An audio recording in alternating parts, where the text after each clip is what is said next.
Hello दोस्तों, स्वागत है आपका हमारे चैनल मोस्टली स्टडी में।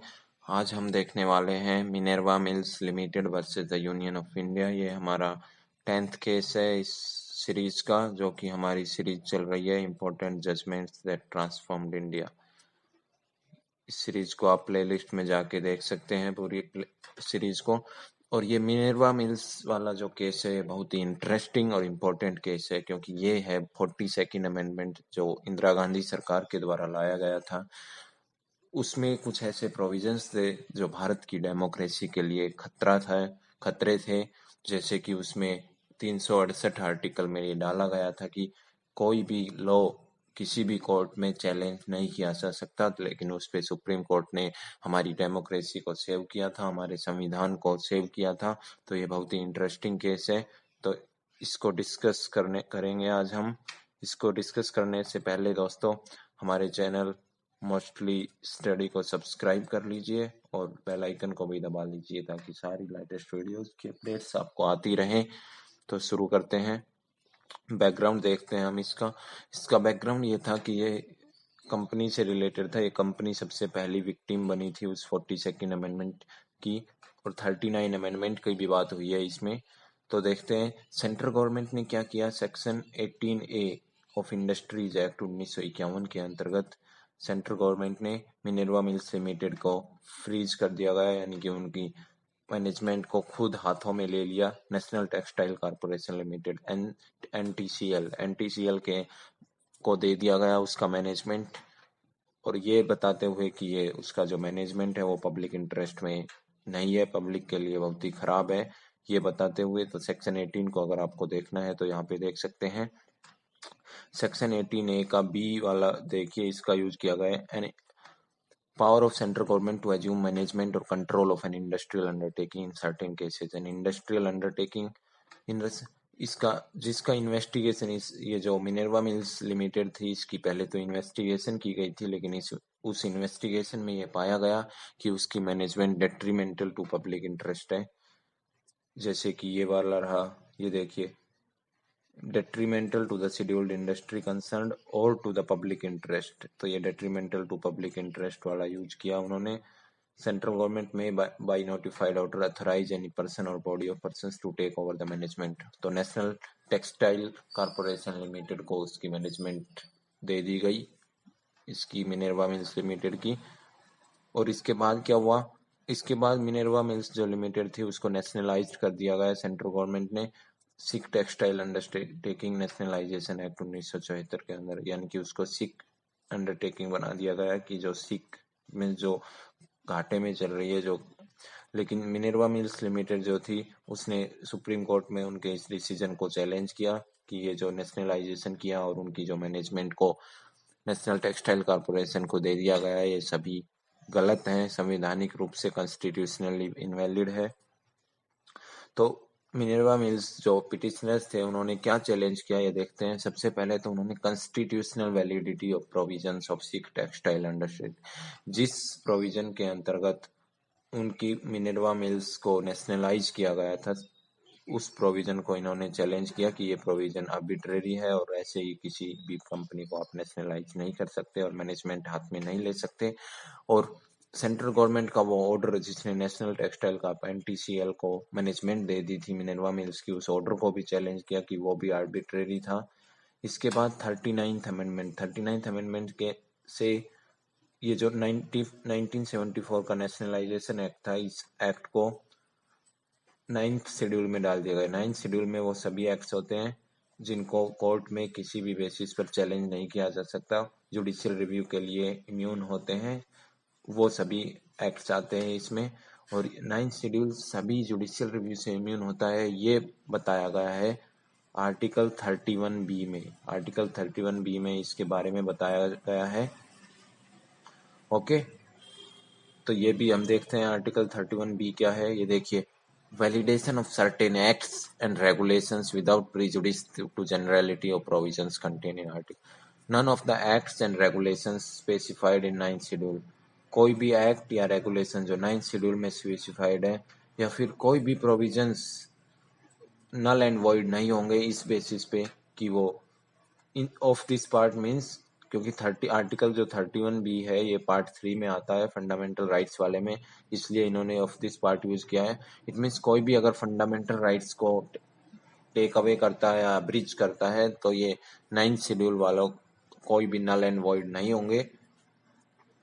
ओके, तो ये 31B में कहा गया है, तो उन्होंने इसकी वैलिडिटी को भी चैलेंज किया सुप्रीम कोर्ट में। इसके अलावा 42nd अमेंडमेंट में कुछ ऐसे प्रोविजंस डाले गए थे जैसे कि सेक्शन 4 और सेक्शन 55 के द्वारा उनको चैलेंज किया गया। हम देखते हैं कि सेक्शन 4 और 55 से क्या डाला था।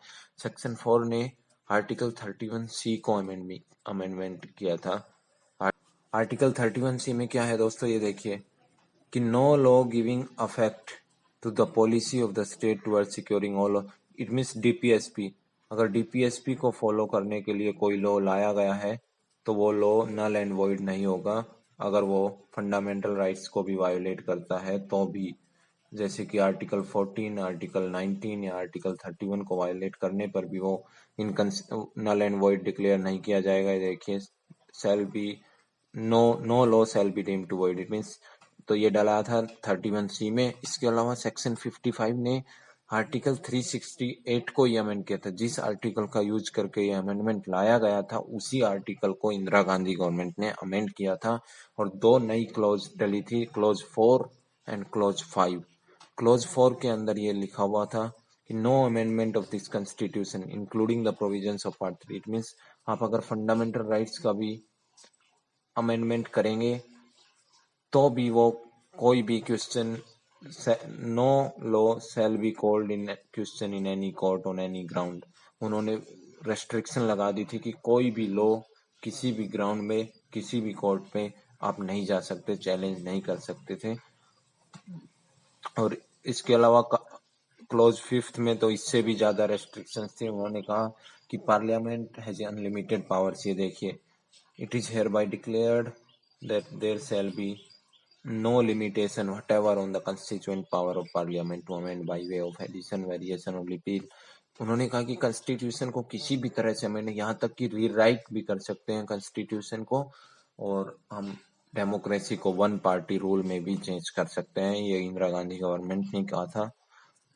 इसके अलावा ये हमने देख लिया है कि पिटिशनर्स ने क्या चैलेंज किया था। अब आर्ग्यूमेंट्स देखते हैं। पिटिशनर्स ने आर्गू किया कि हालांकि आर्टिकल 368 जो है वो पार्लियामेंट को ये पावर देता है कि वो अमेंड करे इस कॉन्स्टिट्यूशन के कुछ प्रोविजंस को, लेकिन फिर भी पार्लियामेंट कॉन्स्टिट्यूशन के बेसिक स्ट्रक्चर को डिस्ट्रॉय नहीं कर सकती, जो कि केशवानंदा भारती केस में लाया गया था, बेसिक स्ट्रक्चर डॉक्ट्रिन। और उन्होंने कहा कि डीपीएसपी को प्राथमिकता देना, डीपीएसपी को प्राइमेसी देना फंडामेंटल राइट्स की बजाय, ये बहुत ही वायोलेशन है, क्योंकि फंडामेंटल राइट्स सुप्रीम है और डीपीएसपी एनफोर्सिएबल नहीं है, जस्टिफिएबल नहीं है। और उन्होंने कहा कि जो सेक्शन 55 के अंदर जो आर्टिकल 368 में अमेंड किया गया है उससे उनका राइट टू जुडिशियल रिव्यू जो आर्टिकल 32 में दिया गया है उस आर्टिकल का भी वायोलेशन हुआ है, जो फंडामेंटल राइट है।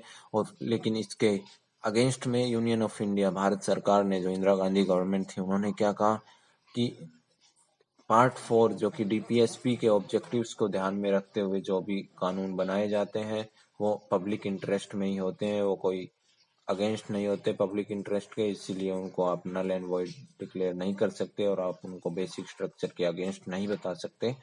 ये कहा था इंदिरा गांधी गवर्नमेंट ने। लेकिन उसके बाद देखते हैं हम कि सुप्रीम कोर्ट ने क्या जजमेंट दिया था। तो सुप्रीम कोर्ट ने दोस्तों कहा था कि क्लॉज 5 जो जोड़ा गया है आर्टिकल 368 में, वो पार्लियामेंट पर अनलिमिटेड पावर दे देती है, उस पर जो लिमिटेशंस लगी हुई है उनको हटा देती है, इसलिए अनकॉन्स्टिट्यूशनल है। सुप्रीम कोर्ट ने क्लॉज 5 को अनकॉन्स्टिट्यूशनल डिक्लेयर किया। इसके अलावा क्लॉज 4 को भी अनकॉन्स्टिट्यूशनल डिक्लेयर किया, क्योंकि जुडिशियल रिव्यू का राइट छीनती है ये क्लॉज। उन्होंने कहा है कि no law shall be called in any court on any ground in any question. Okay, तो इसको भी अनकॉन्स्टिट्यूशनल डिक्लेयर किया। इसके अलावा उन्होंने कहा कि if the courts are deprived of their power to review, अगर जुडिशियल रिव्यू ही नहीं होगा तो फिर फंडामेंटल राइट्स विल बिकम मेरे एडोर्नमेंट। उन्होंने कहा कि तो फंडामेंटल राइट्स केवल नाम के हो जाएंगे, क्योंकि उनको कोई लागू करने वाला नहीं होगा, क्योंकि rights without remedies are as writ in water, जो कि आर्टिकल 32 में 5 रिट्स है, आपको पता होगा, मैंडामस और क्वा वारंटो, ये बहुत सारी रिट्स हैं। तो इन रिट्स का कुछ नहीं होगा, ये पानी में चली जाएंगी अगर राइट्स विदाउट रेमेडीज, बिना किसी, अगर सुप्रीम कोर्ट बंद हो जाएगा तो उन राइट्स को बचाने वाला कौन होगा। और सुप्रीम कोर्ट ने कहा कि harmony and balance between fundamental rights, it means part 3 and DPSP that is part 4 is a basic structure of the constitution. उन्होंने कहा कि ये बेसिक स्ट्रक्चर के अंदर आता है कि आप फंडामेंटल राइट और directive principles of state policy के बीच में बैलेंस रखें। तो ये जजमेंट आई थी सुप्रीम कोर्ट की, इसमें सुप्रीम कोर्ट ने कॉन्स्टिट्यूशन को सेव किया था। तो इसकी कंसिक्वेंसेस देखते हैं हम। इसकी जो कंसिक्वेंसेस थी मेन, वो ये थी कि 42nd अमेंडमेंट ने, इंदिरा गांधी सरकार ने पार्लियामेंट को अनलिमिटेड पावर्स दे दी थी कि पार्लियामेंट किसी भी चीज को अमेंड कर सकती है। हालांकि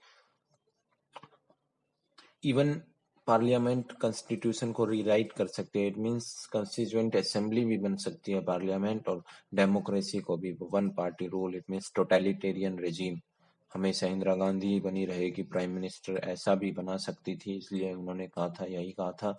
और लेकिन मिनर्वा मिल्स केस में सुप्रीम कोर्ट ने बहुत सारे प्रोविजंस को अनकॉन्स्टिट्यूशनल डिक्लेयर किया और डेमोक्रेसी को टोटलिटेरियन रेजिम में बदलने से बचा लिया। टोटलिटेरियन रेजिम होती है कि एक ही व्यक्ति हो जो अपने आदेश चलाए, हुक्म चलाए और उसी के आदेश मानने जरूरी हो, तो ऐसी होती है टोटलिटेरियन रेजिम। और इस जजमेंट ने जो केशवानंदा भारती में जो बेसिक स्ट्रक्चर डॉक्ट्रिन लाई गई थी उसमें एक्सपेंशन किया, उसमें एक और प्रोविजन को जोड़ा जो कि था harmony and balance between the fundamental rights and the directive principles of state policy. तो ये जो जजमेंट थी ये बहुत ही इंपॉर्टेंट जजमेंट थी।